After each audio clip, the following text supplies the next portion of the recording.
Today we will be traveling to the very southern region of Egypt known as Abu Simbel to examine the massive temples of Ramses II and his beloved bride Nefertiti. These temples, unlike any other in Egypt, are truly stupendous in size and scale. They are cut into the solid rock of the hillside with which they reside, and are quite unique related to other temples created in Egypt.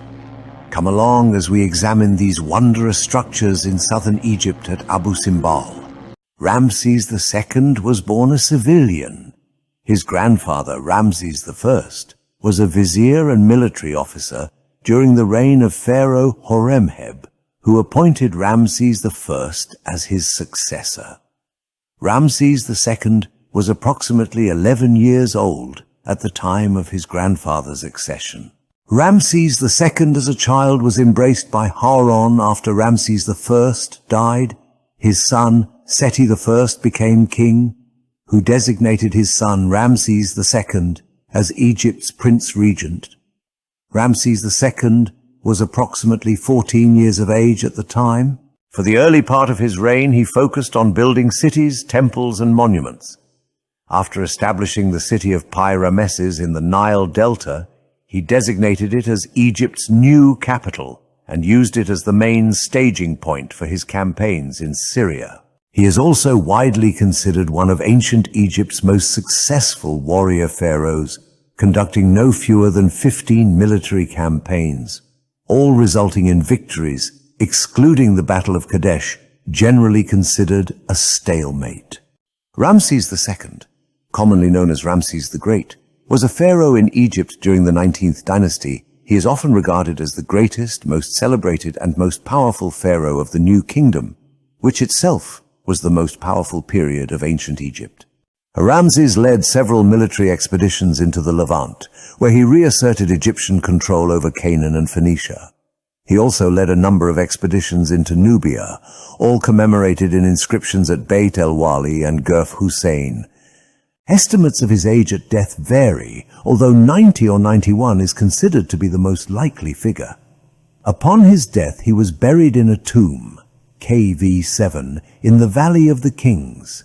His body was later moved to the royal cache, where it was discovered by archaeologists in 1881. Ramses' mummy is now on display at the National Museum of Egyptian Civilization, located in the city of Cairo. Ramses II was, amongst other things, a builder, and he was also known for putting his name and cartouche on buildings and structures that he had no part in building.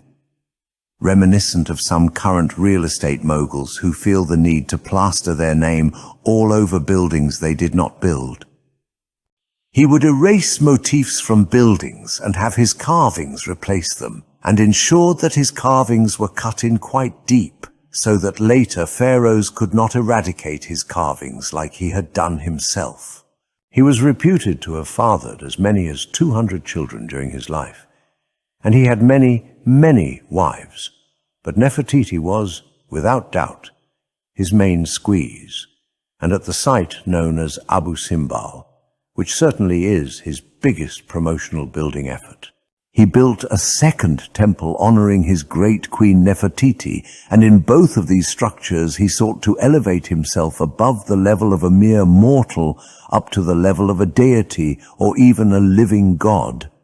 It was, more than anything else, a war memorial celebrating the conquest in Nubia, and the walls and columns depict various battle scenes, with him guiding his war chariot to victory and the submission of the peoples of Nubia.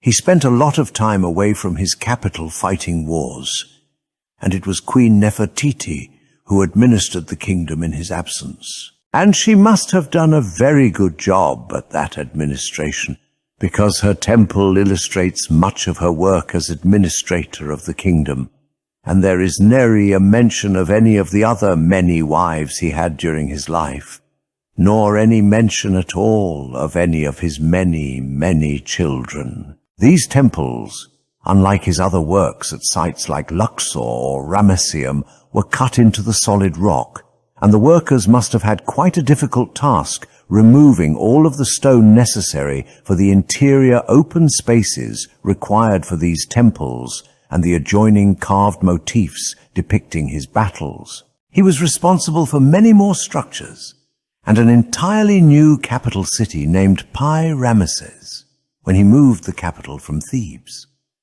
Some suggest this was done so he could be closer to his territories in Canaan and Syria, and it was dominated by huge temples and a vast residential palace, complete with its own zoo. The colossal feet of the statue of Ramses are almost all that remains above ground today.